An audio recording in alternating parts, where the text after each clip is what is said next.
This is AP News Minute. Some beaches have been crowded this Memorial Day weekend, even as the U.S. coronavirus death toll nears 100,000. White House Coronavirus Task Force Coordinator Dr. Deborah Birx says the crowds have her very concerned. President Trump's Memorial Day plans include visits to Arlington National Cemetery and Baltimore. Baltimore's mayor asked the president not to come, since so many city residents have been told to limit travel. Fishermen in San Francisco say a fire destroyed the fishing gear used to catch about two-thirds of the city's fresh seafood. The fire tore through a warehouse on Fisherman's Wharf on Saturday. New Zealand Prime Minister Jacinda Ardern didn't let an earthquake disrupt her Monday morning interview. Ardern called the magnitude 5.6 quake quite a decent shake, and then kept talking. Rita Foley, The Associated Press, with AP News Minute.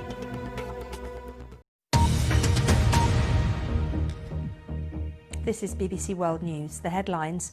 A meeting of the British Cabinet today to discuss the relaxing of lockdown measures is being overshadowed by calls for the Prime Minister's chief advisor to resign for breaking coronavirus restrictions. Ministers say Boris Johnson's defence of Dominic Cummings undermines the government's message.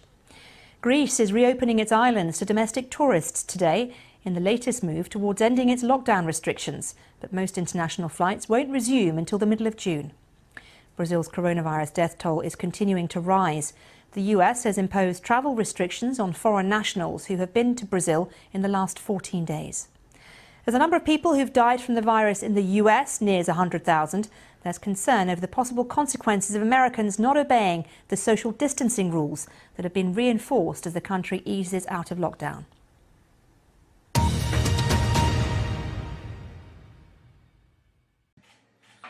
Could this be how a restaurant table for one looks in the near future?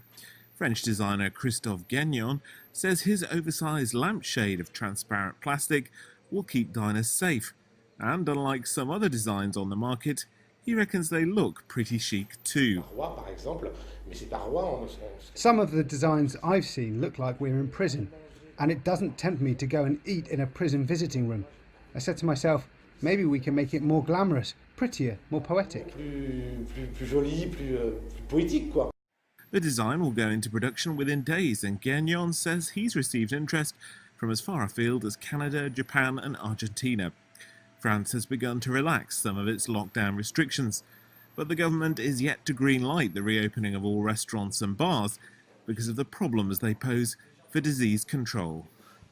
From the 15th of June, we intend to allow all other non-essential retail, ranging from department stores to small, independent shops, to reopen. Again, this change will be contingent upon progress against the 5 tests and will only be permitted for those retail premises which are COVID secure. The executive group has implemented a temporary pause. The World Health Organization said on Monday that it has suspended its trial of the malaria drug hydroxychloroquine in COVID-19 patients due to safety concerns. Hydroxychloroquine has been touted by U.S. President Donald Trump and others as a possible treatment for the disease caused by the novel coronavirus. Earlier this month, Trump said he was taking the drug to ward off the virus. I'm taking it, hydroxychloroquine. The eastern coast of Florida is soggy. A tropical disturbance has been hovering there for days, soaking some areas with between 5 and 10 inches of rain. On Tuesday, more than 7 million people were under flood watches from Miami to the Space Coast, and that could affect a historic launch planned for Wednesday. At 4:33 p.m., 2 astronauts are scheduled to take off from American soil. It'll be the first time that's happened since NASA's Space Shuttle program ended 9 years ago. But NASA's not the only organization involved. The spacecraft that'll take the men into space was made by SpaceX. It's a private company that has received billions in funding from NASA, and this will be the first time that a SpaceX vehicle has launched with astronauts aboard. Will the weather hold over Cape Canaveral, Florida? Meteorologists say there's a good chance it will, though rain along the flight path is a concern, and afternoon thunderstorms are also possible. If for any reason the mission's postponed, officials say Saturday and Sunday afternoon could also work. If the mission's a success, SpaceX will be a step closer to getting final certification from NASA to carry astronauts to the International Space Station. Currently, that's done from Russia. NASA pays that country $86 million for each seat an astronaut gets aboard the Russian Soyuz capsule. The SpaceX Crew Dragon capsule, launching from America, would cost around $55 million per seat. Even though the future of the International Space Station is uncertain, SpaceX could provide a platform for future U.S. space missions, so the upcoming Crew Dragon test flight will be watched by space stakeholders around the world. While we're on the subject of space...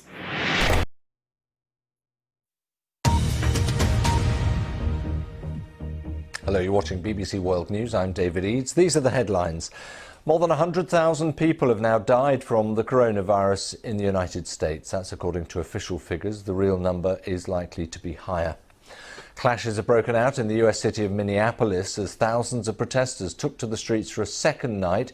It follows the death of an unarmed black man in police custody. President Trump has said he has asked for an investigation.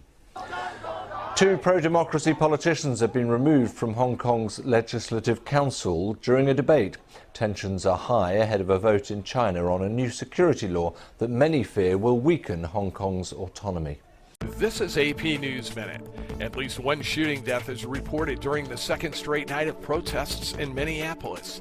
Demonstrations, fires, and looting all have followed the death of a black man in police custody. A Connecticut college student suspected of killing two people has been arrested in Maryland. Authorities, including the FBI, spent almost a week looking for Peter Manfredonia in a number of states. President Trump is threatening to place new regulations or even close social media companies. Twitter is now fact-checking the president. He says social media companies want to silence conservative voices. And scuffles broke out during a debate in Hong Kong's legislature.